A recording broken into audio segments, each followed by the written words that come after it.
Hello, everybody. I am Tam, or in other words, the accidental monster from Medium. And hi, I'm eternally mortal. And this is our vulnerability podcast that doesn't yet have a name. And we've kind of decided that this might be a crappy version today because we really committed to just doing it once a week, but got excited and we're like, here's the second time during the week that we could do it. So let's try to do it. And it might not turn out well. So there you go. Here we are. Also, probably amazing sound quality. I hope you're enjoying. Yeah, you know, things. Yep, and we're going to talk about something that is, if I understand correctly, please correct me if I'm wrong. We're going to talk about something that may not matter to you at all anyway. So it's going to be great because we're going to talk about ourselves and get to know each other ourselves better. Yeah. Mm-hmm. That's what we're going to do. And there might be because before we started recording, Mortal had said something about us just not putting this out there and just skipping over it like it never happened. I know that you haven't really had a whole lot of experience with putting things out there and then nobody caring and then putting them out there and you just being like, oh, this is like the worst stuff ever and this is so terrible. And I know you have a little bit of experience with that with your Medium articles. Uh-huh. But I did that YouTube channel for like months. I have like over 100, maybe it's like almost 200. I don't remember. A lot of videos that went up that nobody cared about. Mm-hmm, mm-hmm. And every single one of them, I was like, this is stupid. Nobody's going to watch this. And nobody did. And Yet. There were people that actually watched it, but it never got popular. It never really got the views. And I don't know that that's because of the content. It was probably because it was during the algorithm craziness. But the point is, I really got used to, during that phase, just not caring if it didn't seem the best. Right? Because it was more about being able to do the thing. Yes. And putting it out there. Absolutely. Than it was about it being perfect. And since this is a vulnerability podcast, and we've agreed last one, in our very first one, that we're not even going to edit these episodes because we want them to be so vulnerable and so raw that like it's not curated for the listener's experience. Mm-hmm. That's you, dear listener. We talked about you on air. Sorry, being silly. Don't worry about it. Anyway, So I feel like whatever comes out of this, even if it's a crapshoot, it still falls in line with the point of the podcast. Yeah, absolutely. Absolutely. It's gonna be fantastic. Also, I just got done with therapy, so I'm a little bit of a soft boy, and it's gonna be even better, hopefully. And my sinuses are going crazy from being outside because it's spring, but there's like all these leaves with all the mold and blah. So it'll be great. Absolutely. Okay, so I thought before we really got started on anything, we'd talk about the two name possibilities, both of them by You Good. Oh yeah? Yeah. And one of them, I really, really like this one, is the hidden egg. Uh-huh. And it kind of gives it that whole like, an egg is, soft and squishy and you don't want to break it. So it's, vulnerable. But it's also like an Easter egg kind of thing. It gives that thing of like, you don't know what you're going to find. You don't know what'll open up from this. What'll hatch. Yeah. What face hugger of our emotions is going to hatch from this hidden egg. Right. Their other one was show your ass, which... I don't even know if that's like a popular phrase or ever was. Like, it's just something that popped into my colloquial understanding as just being able to, be silly about your own mistakes. And so I'm a little embarrassed about that one. I don't know. It feels bad a little bit. There's a whole like culture of people online. Like, you could almost say, from my perspective, Twitter is basically just this. Although I don't Twitter, so maybe I don't count. But it's just making sure you do not show your ass. Like that's all Twitter is. It's just constantly trying to make sure you're covering your ass. Because that's the main one that people know about is cover your ass, right? Well, why don't we show our ass a little bit more often? Because we all got one. And it's okay. It's just two cheeks in a hole. They never hurt nobody. So those are our two options. Sorry. Yeah. I like the hidden egg. I like stuff that's a little deeper. I like that too, and I feel a little bad because Show Your Ass is a good It's a good name. podcast title. I just don't know. Poppy. It is poppy. I don't know. I don't know. I think maybe we'll stick with the hidden egg first off, and then we will revise it later on if people are like, oh, the name. Yeah, sure. Absolutely. Um, and it doesn't even have to be named ever. No, it can. Yeah, I'm just being silly. Don't worry about it. People like names. Yeah, I guess so. Also, branding is fun because you can like make little fun designs. Yeah, that's also true. Mm-hmm. So we also had a comment by It's Always Right Now, which I love his stuff. I don't know if you read his stuff, but I really like his stuff. And he was suggesting that we do he suggested kind of that I read the cafe stories and have a podcast for that. So I might make my own podcast aside from this for that, but there was also a sort of suggestion that I picked up from it. Maybe it wasn't his intention, but I gathered from it that like maybe there's something to be said of kind of calling out different articles that we've read of other people's on the podcast. I don't know what to do with that right now, but I just wanted to kind of put that out there because I thought that it was a neat idea that we might be able to incorporate. So my time hasn't really been going in the direction of perusing Medium in that regard. But if you want to bring articles that you feel like have to do with vulnerability and like showcase them, and then we can talk about them, you can tell me about them. Maybe we can even read it, or I can read it on air. I don't know about that. Yeah, That seems that silly. seemed a little. But like I might read it not out loud on air, but just like read it while you kind of like tell me some stuff like real quick, and then we can talk about it. I don't know.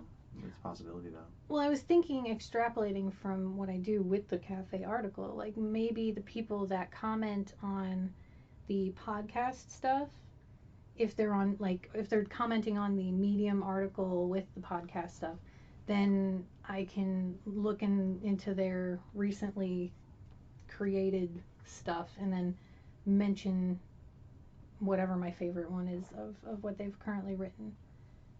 Well, yeah, you can do shout outs like that. Yeah. Just kind of, maybe making a section in the very beginning to shout out to them and call out their most recent article. And then with the podcast, on Medium, putting those articles, those links into my article. Mm-hmm. Nothing really for you to do with it, just Hey, if you want to leave a comment but don't want to be shouted out, you're welcome to in the comments say please don't shout me out, and that's totally fine. Just yes, yes. I don't think there's going to be as many of those, but it's always good to address freedoms. I like to all of them. I like to make people aware of their own freedoms, if possible. And then there was some discussion of us talking about frequency and expectations. Oh, was there? Yeah, because when we were talking about doing this session specifically, we wanted to. Well, you had mentioned that there was a possibility that people might start expecting it twice a week. Okay. And we only really want to commit to once a week, and then the second time is one of those like, oh, we're just too excited to wait the full week. Or we have something to talk about. Sure. Or we have something to talk about, which is kind of also excitement a little bit. But we'll always kind of have the drive to talk to each other, I think. So, like, as possible, this could be all the time. But I think that from a listener's perspective, expecting more than once every Thursday is probably going to lead you towards feeling let down every once in a while. but it's possible that we'll have more than one every Thursday. And I can honestly see, especially if we keep the duration, to an hour or less, I can honestly see like us doing once a week podcasts for a good period of time because I don't, I think that we're both in a place that like if no one pays attention and no one gives a shit, then we'll just keep doing it and it doesn't really bother us. Yeah. It's just another piece of media out there that people might find and be interested in later. So, you know, that's what's exciting to me. And these are the fun garage days Yeah, yeah, yeah. that like could be about anything and they could be crappy but still entertaining somehow. I mean, that's not up to us. Okay, so the main stuff I wrote down 4 questions, and there were so many. There were so many different websites that had so many questions. It was Mm-hmm. unreal. I didn't want to go with the normal one of that, that one question thing that the New York Times, I think, came out with of like, these are the questions, the like 21 questions that you should ask on a date to develop intimacy. I didn't want to do those because those have been overplayed. Well, yeah, there's all kinds. Colbert has his own questionnaire, Stephen Colbert. So yeah, like it's everywhere. It's everywhere. So what did you come up with then? What was your idea behind these 4 questions you came up with? I just kind of looked through the questions, And picked your favorites. and picked the ones that seemed like they'd be fun for us to answer. Interesting. Just to, I don't know if we said anything during this little bit so far, but like, the kind of the purpose here is just to kind of let you get to know who we are a little bit better, associate some attributes with our voices to gain a little bit more sense of familiarity. There's plenty of podcasts that I've tried to get into, and like I can't differentiate the people. After like it takes me a long time sometimes to really get down to the point where I feel like I know the people that are giving the podcast, and so hopefully this will be an easy episode to find so that you can get to know us better if you want. The great part about our podcast is that we sound very different. I guess that's true. Yeah. Well, I mean, it's not. Yeah, I know. But. Yeah. But I'm also kind of hoping that like as we're answering these questions, that the listeners are kind of thinking about what their response is too, and if they wanted to comment like a different perspective than we provided, that would be kind of awesome too. Sure. Absolutely. Yeah. Mm-hmm. Anyway, so the first one, who do you blame when things go wrong? Do you want me to answer that one, or do you want to answer that one first? Because I know we're very different. I mean, my answer is real easy and obvious and immediate. So, what was the question exactly? Who do you blame? Who do you blame when things go go wrong? wrong? It's always my fault. It's 1,000% my fault. If I wasn't around, it's still my fault. If I hadn't been born yet, or I'm long, long dead, it's probably still my fault. Why? I know it to be true, and I knew it to be true when I wrote down the question. Yeah. Did you think that I would say something different? No, I just was wondering what you would say in the course of the podcast, because I know you, and I know that that's the reaction that you'd have. But explaining why is a big deal. It's kind of a difficult thing to really explain because, like, when it comes to anybody else that I look at, I can always see why it's totally fine that anything happened. I don't need to blame somebody for mistakes or bad shit happening because, like, there's circumstances that made it to where it was and mistakes or whatever. You did something that didn't go the way you thought. That's fine. You did something to be malicious in a moment because you were angry. That's still fine. I don't really care about that either, depending on the severity, of course. Depending on the severity of the action. But me, no, no. I have to live to a higher standard. Like I have to make sure that I never once fuck up in any way. I have to make sure that if it's possible that I could potentially see something that might somehow benefit a situation in such a way that a conflict didn't happen and I didn't immediately see it and take that option, knowing it to be the right way to go, then obviously I've failed all of the people involved dearly. I know that it doesn't make sense. It's not a recommendation dear listener, please don't do this to yourself. It's not a great idea. But this is what my brain does. This is what my brain has done for a long time now. And I didn't tell a lot of people about it for a very long time. And now you're telling everybody about it. Well, kind of. No one's listening yet, except for a couple of very kind souls that we're aware of. So, like, conversely, and I think I probably represent the majority of people. Maybe not. Maybe not, but I feel like the people I've talked to about this sort of thing and watched seem to have a very similar response to mine. And mine is I blame whoever seemed to have more control than I did in that moment. Mm. And it doesn't necessarily mean that they did have control or that they were actually responsible for what happened, but my brain will like automatically, if something happens and I wasn't involved in the thing happening, but somebody else seemed to like catalyze it happening, Mm. even if it was a mistake, even if it wasn't their intention, even if they had no way of knowing that this thing was going to happen, boom, immediately their fault. And I have to work through that to be like, wait, how could it possibly be? Like, come on, I don't need to hold everybody to being perfect just because it affects me. But like, that is what happens where like I get that fight or flight response, and my brain is automatically like, who is responsible? Who do I blame? Who do I lash out at? Because I don't like being affected in ways that I can't control. Which is a totally normal and human response. That's your brain protecting you from feeling like you have, like, from feeling shame or guilt in something that maybe may or may not be your fault. So, like, that's a very protective process of the brain. Sure, I don't recommend it either. Sure. I don't think it's any better than yours. It can lead to conflict. In the whole, because yeah, it's really bad for personal relationships. Yeah. As soon as you've decided that that's the way you're going to think about things, which I try not to, but my brain does it automatically, so I have to fight against it every single time.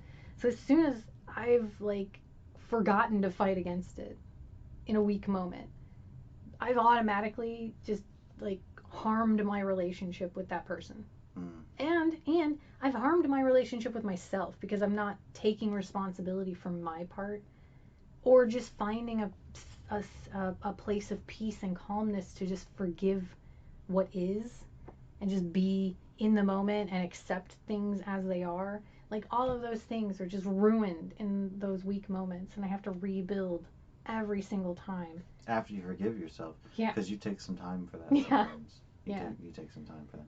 Because, like, you had a bunch of years after, you started coming into contact with a lot more self-awareness, where you would fly off the handle to an extent and then come to me later and be like, yeah, I'm sorry. Oh, yeah. Yeah. I was horribly abusive. I gotta, all the time. We're recording this. I gotta probably work on not necessarily like bringing up our entire past. I mean, no, I get it, but it's fine. I accept that I was an abusive person. I was abusive to you. I was abusive to everybody, because that was what I knew, because that was what had been done to me and what my family life was like. We just kind of adapted to a certain level of emotional abuse and manipulation being okay, and that was the way you lived. And so like, it's hardwired. I don't want to say hardwired like necessarily, because like, I'm sure there's a way I can change it, and I'm trying, but it's going to take a lot of work, and maybe I haven't come across the right process to really make it solidify. But like, right now, it is still very hardwired in my brain to do the responses that I was taught when I was young. Mm-hmm. From that environment. And you watched me go through a lot of that struggle, trying to go from being almost constantly emotionally abusive without intending to be, of course, to being somebody that is self-aware enough to see where I am abusive and trying, I'd like to say, more than half the time to fight against that. No, you're doing way better than more than half the time. Your self-awareness is enormously high, and you do the best you can. Certainly there are moments that you're not perfect, but like, you're getting better and better every year, and it's very easy to see, in case it matters. Anyway, I think the healthy place, if this exists, I feel like it should somewhere, but I haven't really seen it, except for in maybe the one person, the kung fu person. Mm. I don't know what we'll call him. This is fine. I don't want to call anybody out. The kung fu person fits. Um, the healthy way seems, from my perspective, to be a place where you can just accept things as they are, where you don't have to give out blame at all. It doesn't have to be my fault, and it doesn't have to be your fault. It doesn't have to be anybody's fault. It can just be what is. Yeah. And then from there, you can just accept the consequences of what is, and deal with your personal emotions about those things. And once you've gotten through that point, then you can look at, well, was there a responsible party, or was this, just one of those things that happens? Because sometimes, actually, more often than we like to admit, it's just a thing that happens. Yeah. And nobody could have prevented it. Sure, absolutely. And there's a lot of those that happen like that. It's just a lot nicer for people to have someone else to blame. It's just a feeling that you get that, like, that, what is that word when you're like righteous? You get that righteous feeling, like this person has wronged me. And, like, I understand I'm going to call it Buddhism, but I haven't looked into Buddhism enough to really verify whether that's a thing. Excuse me, a sneeze is coming. That was a lie. Damn it. That sucks. As soon as you acknowledge them, sneezes Oh. just go away. I got that nose tingle. Okay, so that so I understand the Buddhist, like, we have to look at what has happened, and if we are having a reaction that is emotional, we look at ourselves and treat ourselves the way it is necessary. I read a book once that had this whole, like, if you lose something massive to you, give yourself the moment to cry and scream and fight and throw your tantrum, but let it all out, and then be able to have the energy the calmness to be able to move forward. And I understand that, It's but so hard. not everyone knows about that shit. Like, Well, even if you do, it's still really difficult to do. But that's not my point. But yeah, you're right. Absolutely, I fully agree with your sentiment there. But that's not what I'm talking about. What I'm talking about is that there's other people around, and some of those people are absolutely going to do that other thing that we talked about, where they have to find someone to blame. And so my what my mind does is naturally go into, like, a damage control mode, trying to gauge how everyone's reacting and see who needs someone to take the blame, if it's there. And sometimes, because I'm only human, I just see it where it's not there, because I'm wrong. And I'm anxious and paranoid sometimes. So yeah, it's that's kind of the direction. Not again, not arguing for it. It was just further explaining my experience there. Like, I got to find who's the most hurt by this and help them by saying, I did it. Now hate me and purge yourself of this horrible tragedy so that you may move on and be happy here. I'm sorry, we're going on a tangent. No, it's fine. I spent a while realizing that the song Hate Me by Blue October, which you gave me crap about for really liking like 15 years ago, because it really lowers your self-image to just constantly be screaming hate me today and hate me tomorrow, hate me so you can finally see what's good for you. Like, it's a pretty, like, self-bashing song, and, like, the experience of that song is deep. If you go watch some recent performances by that singer, that song has shaped him in a way. And I don't think it's as negative as it should seem like it is. I think it's actually shaped him positively. I think I mean, the way I look at that now, just hearing the lyrics that you said and kind of playing it a little bit in my head from memory, it sounds like love. Like, it sounds like somebody saying, it's okay that you need somebody to hate. Go ahead, hate me. I can take it, because I know that that's what you need to move on. Yes. And I want what's best for you. I want you to be happy. And if hating me is what you need to be happy, do it. Right.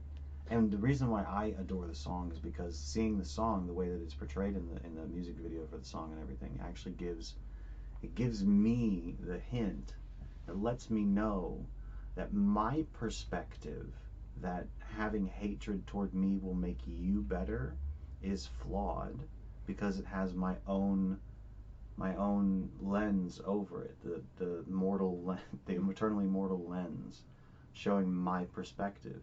And there could be things that have nothing to do with me that would benefit the you in the situation so much more. And so, like, determining that, putting me down is the only way to rise you up is just almost as abusive as many other things. It's still, in a way, determining somebody else's autonomy. But my God, does singing that song not feel good? It feels amazing to sing that song. I cry almost every goddamn time I Well, of relate course with it makes you feel good because it justifies you blaming yourself for everything.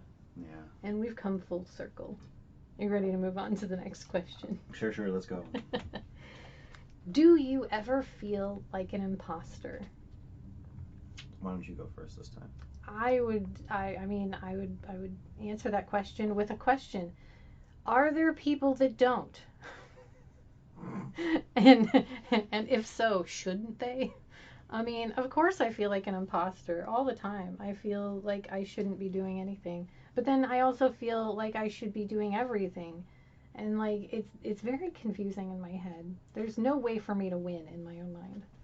Yeah, I can understand that. Do you mind if I go on for a No, minute? go ahead. So, there's been a conversation about this that happened in a Twitch stream I frequent recently that was interesting to me because I think it's really spot on. I think that our generation, maybe the Gen Xers, and definitely afterwards, like this whole um, promoting oneself, being arrogant, is not isolated to me. I think there's a lot of people that have this idea that um, if you talk highly of yourself, then you're an arrogant piece of shit. You're unaware of everything going on around you.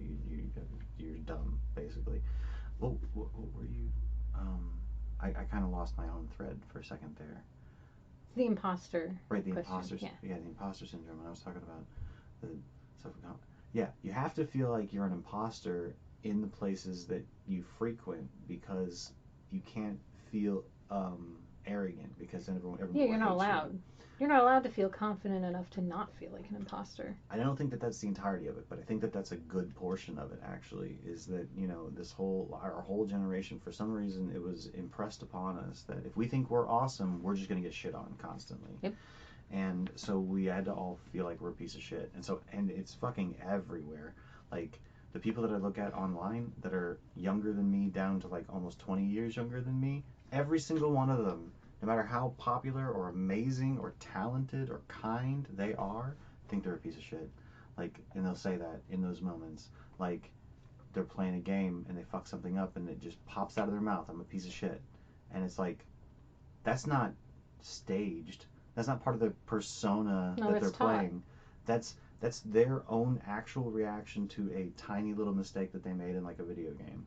And that means that everybody feels that way. It actually does. But I think that there aren't. Sorry. You can go ahead and say it. I've been talking for a while. Go ahead. No, it's fine. I enjoy listening to you talk. I'm just like, is he ever going to take a pause so I can say something? Yeah, I can kind of do it. No, it's a big thing. And the conspiracy theorist inside of me is like, this shit is taught to us for a reason. Because the people that are confident are the ones that get the stuff. Have you noticed that the people that are too dumb to feel like an imposter, they're too dumb to realize that they're dumb. Oh, okay. So they're confident, Yeah. they have confidence because they're dumb. They go out there and they do the thing and they get the reward. Chads. These are Chads. And We're then, talking about Chads. Well, I mean, it's Chads, I guess, is a gender neutral thing now. Because I'm talking about everybody, not just men. Yeah, I made it gender neutral when I said the Okay, term. well, that's fair.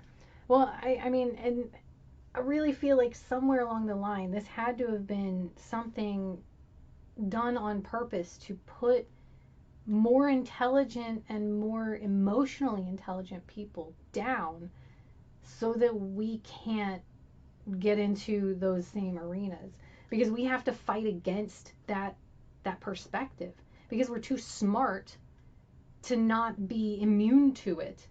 You know what I mean? Yeah, I know what you mean. I think that the dumb rich people of the world would love to take responsibility for that, but I can't give it to them. I'm sorry. I just don't think that they're smart enough to have actually been able to engineer. Okay, maybe Henry Ford was, because like that kind of thing could have started way back in the I'm not early saying that it was 1900s. created by a dumb rich person. I think that it was created by smart rich people. That's fine. I wasn't trying to challenge That you. were like, we're smart enough to know that this mentality needs to be taught in public schools, but not taught in private schools, so that we preserve the sanctity. I had to figure out the word of progress. So, because if we have the poor people that are going to public schools believing that saying, promoting yourself is arrogance and that that's bad, that's frowned upon, and they won't get anywhere in life, well, all they have are connections. They don't have the riches to hang on to as motivation, and so they actually care what other people think. Whereas you teach in private schools that you shouldn't care what other people think. You turn them all into sociopaths, basically, so that they don't have that empathy that worries, oh no, what if so and so doesn't like me because I said slash did slash am this? And then they no longer have any susceptibility to that fear of being too arrogant, and they're just like, yeah, I don't care, fuck them all. I'm the best.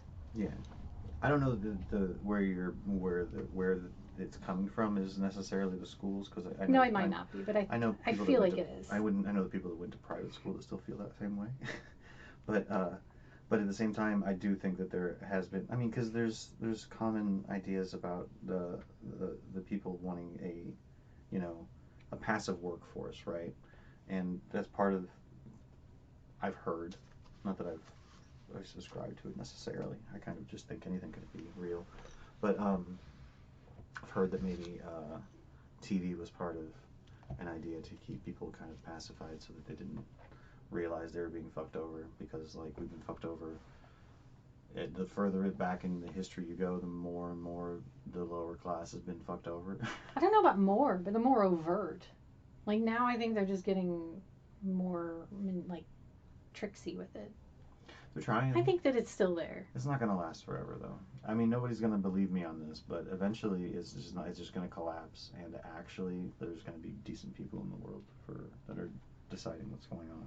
Well, my whole point in bringing that up is that like when I look at like when I feel like I'm being an imposter, or when I'm given a compliment, or um, which was actually that was actually another thing that you could mention that kind of ties into this of like being able to receive compliments. Like I feel like when I'm fighting against all of that, it is sort of me against the world, because the world somehow has this idea of arrogance means bad. Mm. And that no matter what I do, being a woman especially, like that has so many more connotations to, like, if I get a little too aggressive, then I'm being a bitch. So I have to like really like tamp down all of that stuff and be like, no world, you're wrong. You're wrong. And I'm gonna do me. And like, it's like this epic battle Mm-hmm. against society in those moments. Yeah, yeah, absolutely. But not against specific people. There's never been a specific person that has actually like put me down in those ways. Not since childhood, anyway. Yeah, well, kids are assholes. Yeah, kids are assholes. Let's be honest. Um, yeah, it's interesting because like my experience with imposter syndrome. I work at a corporation, so like my experience with imposter syndrome is that I walk into a place as a person that still feels like a teenager, and like someone's gonna come around and be like, "Hey, son, you're not allowed to be here."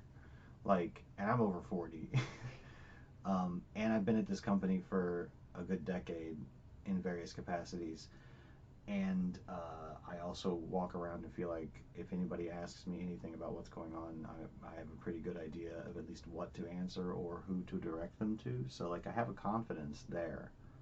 that I don't really get a whole lot of other places just because of the familiarity of the situation. I know those people and I know how to navigate those situations pretty well.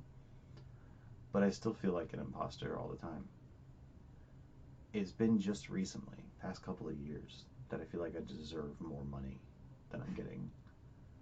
And like, I think a lot of people would hear that and be like, wait, doesn't everybody feel like they deserve more money than they're getting doesn't everybody currently, everybody that's actively and expressly and consensually in interacting with capitalism, don't they all feel like they deserve more money than they're getting?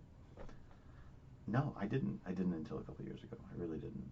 It wasn't about deserving for that. I was just like, you're willing to give me this money for me to spend this amount of time doing this thing for you? Sure, absolutely. I need to pay bills so that I can keep my family alive. Thanks, I appreciate that. It's been my idea for jobs for a long time now. Sorry, I went on a tangent. I don't know why you apologize. Your tangents are awesome. Because sometimes I look over at you after and I'm like, I've spoken for a long time. You're never this quiet for this long, actually. When we normally when we talk. Well, I mean that's true. But when the thing's recording, I'm like, listening to this, I'm now listening to you as a listener while we're recording it. So, but then I get the privilege of actually being able to respond whenever you peter out or pause or whatever. So. Yeah. Have we explored the question fully? You want to move on to the next question? Um, I had 4 questions, but one of them is a bonus, so we don't have to do the last one, but I figured we'd do at least the 3. Okay. Well, because I'm going to want to know what the 4th question is, and I want to be a dick to the listener, I want you to tell me what the bonus question is, but we're not going to answer it, and then we'll go into the 3rd one to hopefully soften the blow. That's a weird way of doing things, but sure, whatever. You can drive the boat. The bonus question was, how often do you try to control things? Interesting. We're totally not going to answer that, because we're going to answer this other question, which is, are you afraid of people knowing who you really are? Oh, what an interesting question. That's hopefully interesting enough that you'll forget about the other one. Am I worried that people are going to figure out who I really am? Say that again. Are you afraid of people knowing who you really are?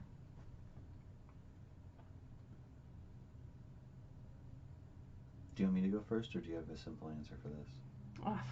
I don't think anybody has a simple answer for this. I have this weird dichotomy inside of me where, excuse me, I want people to know who I really am, but I'm afraid that if they know who I really am, they will hate me and reject me with every fiber of their being. But like, on the other hand, that desire for them to know who I really am is more of a need than it is a flighty want. Right. I think that there's an actual pull within every human to be fully understood by another. I think that there's a fear of it, that someone's going to take advantage of it, but I think that, trusting, like there's a desire to trust someone enough to have that happen, but it's not even really possible. Yeah, but for most people, it's okay if like a handful of people know who they really are, or really just 1 or 2. I want everybody to know who I really am. Yeah, me too. Because when I interact with them, I don't want there to be any illusions or misunderstandings or I want them to understand fully and completely the things that I'm saying and presenting to them as me. And, well, first and foremost, there's no way to ever 100% know another person. You can't even 100% know yourself, because we're all constantly changing. And we can know most of ourselves, but like 5 minutes later, something's going to happen that triggers an emotion that we didn't realize that we were going to have. And now suddenly you're on a self-exploration journey again, trying to figure out that 5% that changed while you weren't looking. Right, or that was discovered that you never knew existed before. Yeah, and we can take that to the nth degree. and make it to where like no one ever knows anybody, even ourselves. So like the question is nonsensical, but I really think that there's a huge desire to be known and accepted. Right. Like not known and rejected, known and accepted, Yeah. of course. Um, but when I heard the question, my mind immediately went to really know me, you'd have to like live inside my mind for a short period of time Right. to really experience what it's like for me to go from point A to point B, you know? And I know we talked about it before. I don't think it was on the previous episode. I hope it wasn't on the previous episode of the podcast. I'd hate to double up content for y'all, but at least this quickly. I know, right? But there was there was a D&D stream that I watched where the idea of someone popping into someone else's mind caused the person whose mind was being invaded to apologize because the other person was subjected to the chaos that exists there. Wasn't that in the Void Wizard story? I don't know. Was it? Yeah, that's I think part of chapter 3 or 4. Oh, did we put that in there? Maybe it's chapter 3. Yeah, the one that I just wrote. Oh yeah. Should I not be? No, I mean it's fine. It's out on Patreon, but it's not on Medium yet because I give like a month I understand. Okay, between cool. the two. But anyway, yeah, it's just an interesting idea because It like, is. you know, I would adore if every person would consensually, of course, have the opportunity to step inside my mind to see what it's like. Oh, that would be amazing. And if they rejected me for it, I wouldn't even really have a problem with that. I would trust that reaction so hard. Like it would be one of those things that they're like, "Oh my God, that's what your mind is like." No, never mind, never mind. Please leave me alone. And I'll be like, "I totally understand. Thank you so much, and you have a wonderful life. I hope you find smiles." You know, because like, it doesn't bother me. They don't jive. They don't vibe. Maybe no one vibes with my mind. Wouldn't that be wild? Or maybe nobody vibes with any mind. I know I'm making a lot of noise. You're audibly stimming. You're using a less loud thing earlier. It's fine. I just wanted to call your attention to it for Thanks. no reason. Yeah. No, I understand. I fiddle with shit. Anyway, but yeah, I would love to have.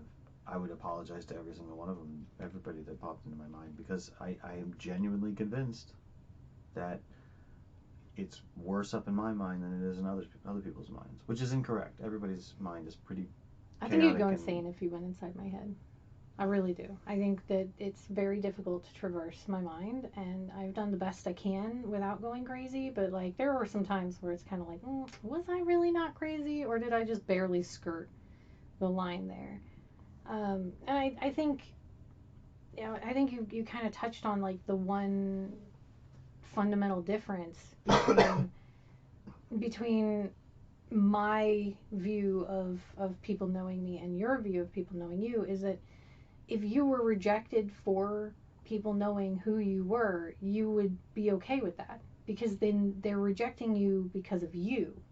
Mm-hmm. Whereas I am on the other camp where if they're rejecting me because of something that isn't me, I'm like, all right, fine, because that's not even me. They're just mistaken and they don't know any better. I guess because somewhere underneath that, there's this thought in my head of like, well, maybe one day they'll want to know the truth. Maybe one day they'll find out that they were mistaken, and then we can resolve that misunderstanding.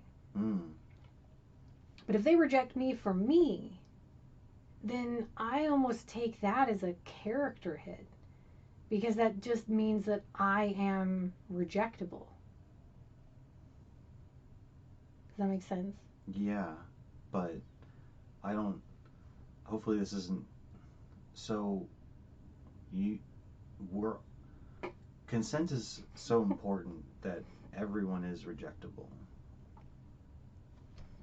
I know logically that's true. Yeah. Okay. And I know that if you get rejected for you being you, which I don't think is possible, but if you were, then that says something about that person, not you, right? And I can see that. I can see that logically. But as soon as I apply it to myself, it's not that that's not true. It's just that it's also true that it's about me also. Well, it's got to be like a sticking point of self judgment, I would assume, to It's got to address at be some some point. kind of trauma thing that I picked Yeah, up on in like early childhood or something. because like having anything like that, that's that general, that doesn't take who the other person is into account. You know what I mean? Mm. Then that's definitely a trauma sticking point that's got to be worked out with. So, uh, sorry about that. That sucks, I but mean, we it is all what we it all is, got them. man. We all got stuff. Yeah. So I totally get it, but yeah, I think that a lot of people do actually feel that way.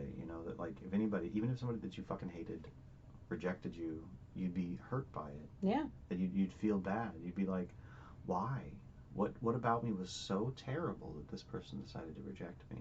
And it's like, it may not be nothing. Well, I don't know about you, but in my mind, it might manifest as, man, if they liked me, then I could reject them because I hate them so much. But now, because they don't like me, they've already rejected me, so I don't get to reject them.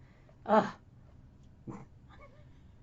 Which that's not like that's a defense mechanism It's that's a little bit, yeah. disguised as arrogance. Well, it's also, yeah, it's just protecting you Yeah. again, trying Yeah. to put you above those that can hurt you. Yeah. And I understand. Makes sense. It's not the greatest for social interactions, but I understand completely. I don't recommend it, Yeah. but it happens anyway. I think that I think that people feel rejected by me all the time, and I don't even know about it. I think people feel challenged by you. I think that your standards for yourself, people take that as what your standards are for them. Even when you Silly. say that it's not, it doesn't matter. They take it upon themselves to live up to your standards for yourself, and when they don't, they feel bad for it because like, well, Steve holds that standard for himself. Why Yeah, can't I do this? but I never achieve it. Never once have I ever achieved It's just the any fact level that of my you own are the standards. example. Sure. Uh, what was? Oh, we're afraid of people getting to know us. Right. Of people knowing us completely. I think what we probably. I'm uncomfortable because you talked about me positively, so I want to end and go smoke a cigarette. So it's a little bit awkward for an ending, but like I'm all itchy on the inside now Well, because you're nice to me. I think we can wrap it up by saying that this podcast is sort of a way for people to know who we really are. I'd like to think that we'll, over time, also give people ideas of how to be who they really are and Yeah. be more comfortable with that, or at least to hear us talking about these things and feel a camaraderie. Like, yeah, it sucks for all of us. Sure. Sure. It's hard. Absolutely. Good questions, by the way. I think you Thank picked you. some good ones. Thank you. I No had to problem. go through, I think I stopped at like 40 or 50 to get out these four questions. So it was actually kind of challenging because a lot of them were like superficial questions. And I'm like, that doesn't look like it'd be fun to answer. And hey, listener, in the comments below, make sure you answer that fourth question that we shit all over and didn't answer. Um, all right. Well, I think that probably wraps it up for me. You good to go? Yeah. Okay. Well then, thank you very much for listening. We really appreciate you spending your time here, and I hope you find smiles this day. And until next time, follow each other, follow the dopamine, and follow yourself always.